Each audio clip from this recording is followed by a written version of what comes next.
नमस्कार दोस्तों, स्वागत है आपका हमारे YouTube चैनल में। आज हमारे बीच में आंटी जी हैं।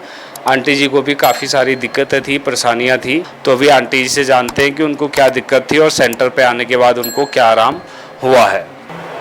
मेरा नाम रजनी बेनोली है और मैं राजेश कॉलोनी चंदर रोड से आती हूँ। और मेरे को एक्सीडेंट हुआ था 5 साल पहले, तो मैं 40 दिन वेंटिलेटर में रही हूँ।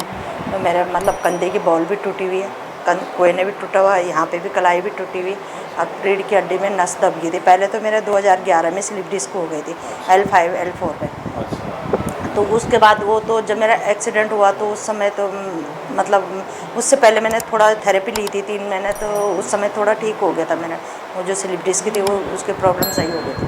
फिर 2019 में मेरा एक्सीडेंट हुआ, तो 19 दिन में मैं 40 दिन वेंटिलेटर में रही हूँ। तो वेंटिलेटर के बाद मेरे को बहुत प्रॉब्लम हो गई थी, तो मेरे बॉल पड़नी थी, तो मैं तो वेंटिलेटर में थी, तो बाहर निकलना मेरे को पॉसिबल नहीं था। तो इस चक्कर में मेरे को बहुत परेशानी हुई। तो मतलब बॉल तो नहीं लगा पाए क्योंकि मैं होश में नहीं थी, सेडेशन में थी मैं सारे, तो मैं कोमा में वगैरह में थी। तो इस चक्कर में मैं जब थोड़ा थोड़ा ठीक हुई हूँ, तो मैं बड़ी मुश्किल से बाहर निकाला है। छोड़ ही नहीं रही थी, कैलाश हॉस्पिटल में थी मैं। कम से कम 27-28 लाख रुपए मेरे पे 40 दिन में पूरे लग गए थे पैसे। तो उसके बावजूद मैंने बहुत मतलब बच्चों ने बहुत मेहनत करी, मेरे बच्चों ने। सुबोध उनियाल जो है हमारा रिलेटिव है, तो उसने सबको इकट्ठा करा, उनकी मीटिंग बिठाए, तो उन्होंने कहा कि इसको लेडीज़ को बाहर निकालो। मेरे बच्चों ने बोला कि हम एम्स ले जाते हैं दिल्ली, बाय लिफ्ट ले जाएंगे, तुम मतलब यहाँ से रिलीव कर दो, क्योंकि वो छोड़ ही नहीं रहे थे मुझे बाहर। पर्सनल गाड़ी में एक्सीडेंट हुआ, भाई के तो हाथ टूटा, फ्रैक्चर हुआ, मुँह लगे, उनकी सीट बेल्ट बांध रखी थी, मेरी तो बांध नहीं रखी थी। तो इस चक्कर में मेरे ज़्यादा हुआ, और 42 टाँके मेरे सर पे आ रखे, मेरे पूरी सर्जरी हो रखी सर। ये यहाँ से सर यहाँ ऐसे फट गया था, यहाँ तक फट गया था मेरा पूरा। 42 टाँके है, देखो सर थोड़ा थोड़ा दिखता है। तो पूरा प्लास्टिक सर्जरी हो रखी है। तो 3 बार टाँके खोले, 3 बार उन्होंने स्टिच लगाए। आवाज़ भी बारीक आ रही थी भैया, कुछ नहीं था मेरे पे, मतलब शरीर भी नहीं था, पूरा शरीर ख़त्म हो गया था। तो अब इतने दिन तक जो आदमी खाना नहीं खाएगा तो कैसे जिएगा। बहुत हालत क्रिटिकल थी। डॉक्टर ने 80% जवाब दे देता कि नहीं बच सकती, अब 20% पे मैं बची। और दवाई सर कभी 1.5 लाख की मंगाते थे, कभी 80,000 की मंगाते थे, कभी 1 लाख के। और सुबह को ऊपर जाती थी ICU में, और शाम को नीचे आ जाती थी केमिस्ट की दुकान। रीढ़ की हड्डी मेरी दब गई थी, तो जो रीढ़ की हड्डी दब गई ना, तो उसमें जो अंदर की बोन होती है ना, वो दब रही है। तो उस चक्कर में मेरे को इतना पेन होता था कि मैं बिल्कुल लेट नहीं पाती थी। चलना भी तो मुश्किल ही था, अब लेट नहीं पाती थी। 1.5 साल में मैं बिस्तरे से उठी हूँ। फिर उस समय मेड लगा दी थी काम करने के लिए, खाना भी मेड ने बनाया, सब कुछ करा। तो हमारे ये खाते नहीं थे किसी के हाथ का, तो मैंने बोला चलो खाना तो मैं बना लूँगी। तो एक हाथ से ऐसे बेलन चलाती थी मैं, तब जाके मैं रोटी बनाती थी। तो मैं जैसे लेटती थी ना रात को बिस्तरे में, तो मैं इतना पेनफुल होता था मेरे को, मैं रात को उठ के चल जाती थी। ऐसे बरामदा है हमारा बहुत लंबा, तो मैं रात को 2-2 चक्कर उसमें मार के फिर थोड़ा देर लेटती थी।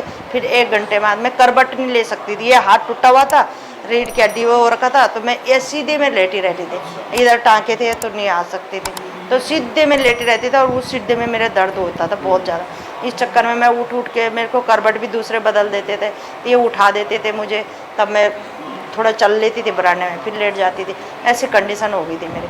फिर मैं डॉक्टर पे गई हूँ, तो डॉक्टर ने बोला कि तुम्हारी नसें जाम हो गई, ब्लॉक हो गई। तो नसें ब्लॉक होने के बाद उन्होंने दवाई दी। अब समझो आप, मैं 2 साल से मैं कंटिन्यू दवाई, वो तो खा ही रही थी पहले जो उनकी थी कैलाश के, ऊपर से मैं दूसरे नस वाले डॉक्टर की दवाई खा रही थी।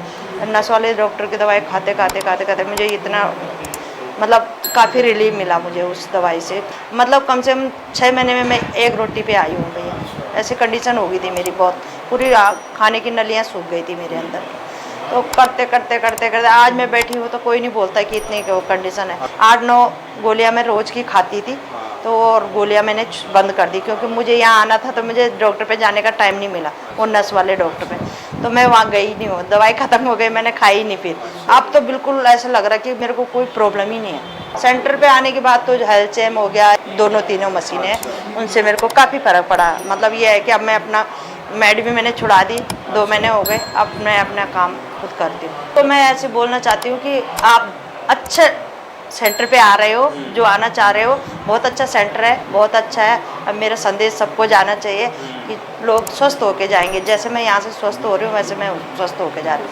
मेरे हस्बैंड को भी 2011 से उनको क्लोट हो गया, हर 5-5 साल में उनको क्लॉट पड़ता। अभी 2022 में फिर तीसरा क्लॉट पड़ा उनको, तो उस चक्कर में मैं उनको ला रही हूँ। अब मैं सोच रही हूँ 2 महीने यहाँ 3 महीने यहाँ से करने के बाद उनको MRI कराऊंगी, पता चलेगा कितना उनको रिलीफ मिला। और मेरे शरीर में मस्से भी हो रहे थे, इधर की तरफ सारे बारीक बारीक हो रहे थे, छोटे छोटे मस्से।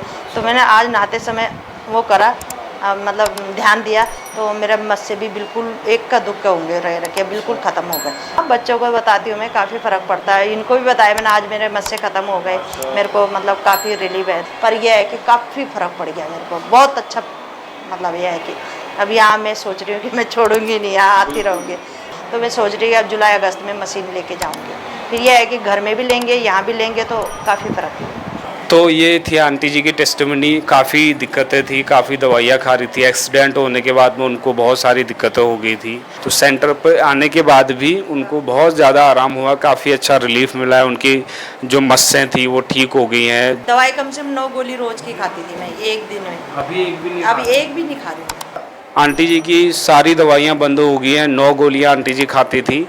तो जैसे अगर आंटी जी की जैसी दिक्कतें अगर आपके जानने वालों में किसी को हैं तो उनको ये वीडियो ज़रूर शेयर कीजिएगा और उनको सेंटर के बारे में बताइएगा। जैसे आज आंटी जी को आराम मिला है तो हो सकता है आपके जानने वालों को भी आराम मिले।